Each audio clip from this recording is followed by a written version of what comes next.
Tetap undang Putin di KTT G20. Bagaimana hubungan dagang RI Rusia sebenarnya?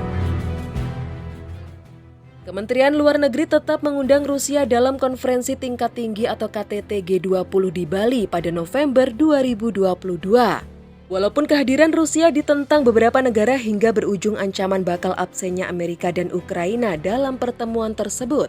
Meski begitu, Faizasyah mengatakan pihaknya terus melakukan konsultasi mengenai konflik antara Rusia dan Ukraina ini. Kemenlu juga terus membahas berbagai skenario pergelaran KTT G20 dengan adanya konflik perang hingga ancaman absen dari Amerika dan Ukraina.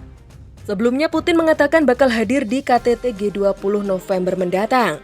Hal ini diungkapkan oleh Duta Besar Rusia di Jakarta, Lyudmila Vorobieva, dalam jumpa pers yang diselenggarakan di Jakarta pada Rabu 23 Maret 2022.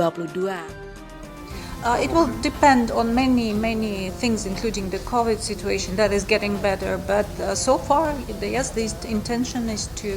And he wants to come. Sementara itu, menurut staf ahli di Kementerian Keuangan Wempi Saputra menyatakan, Indonesia tidak memiliki kapasitas untuk tidak mengundang anggota G20 manapun, termasuk di dalamnya adalah Rusia. Ia mengatakan sebagai Presiden Indonesia telah mengundang semua anggota dan mulai hari ini ada yang mengkonfirmasi kehadiran fisik dan beberapa secara virtual. Bahkan pemerintah Indonesia sebagai tuan rumah G20 juga mengatakan bahwa Menteri Keuangan Rusia Anton Silvanov telah mengkonfirmasi akan hadir secara virtual pada pertemuan para Menteri Keuangan dan Gubernur Bank Sentral minggu depan. Ajang ini, kata Wempi, berlaku untuk semua anggota, termasuk Kementerian Keuangan dan Bank Sentral Rusia.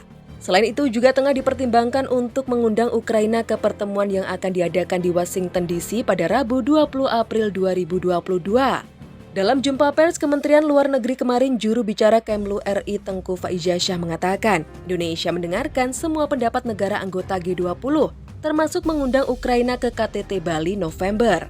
Terlepas dari tekanan dari para pemimpin dunia yang menginginkan agar Presiden Rusia Vladimir Putin tak datang dalam pertemuan G20 tersebut, menarik untuk mengulik lebih jauh seperti apa hubungan dagang atau ekonomi Indonesia dengan Rusia selama ini. Data Kementerian Perdagangan menunjukkan adanya fluktuasi tren pertumbuhan nilai perdagangan Indonesia dan Rusia dalam 5 tahun belakangan ini.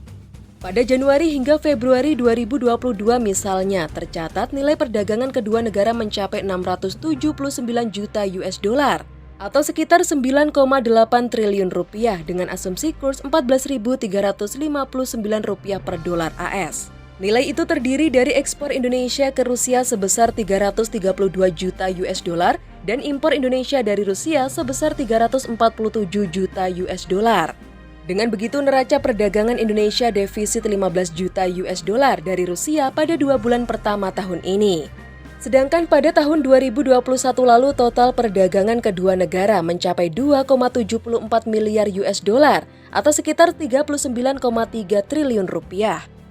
Pada tahun lalu tercatat neraca perdagangan Indonesia surplus 239 juta US dollar dari Rusia karena nilai ekspor ke negara beruang merah itu sebesar 1,49 miliar US dollar atau melampaui nilai impor dari Rusia sebesar 1,27 miliar US dollar.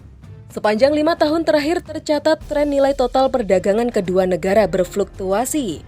Pada periode 2017, 2018, dan 2020 dan 2021 misalnya tercatat kenaikan nilai perdagangan.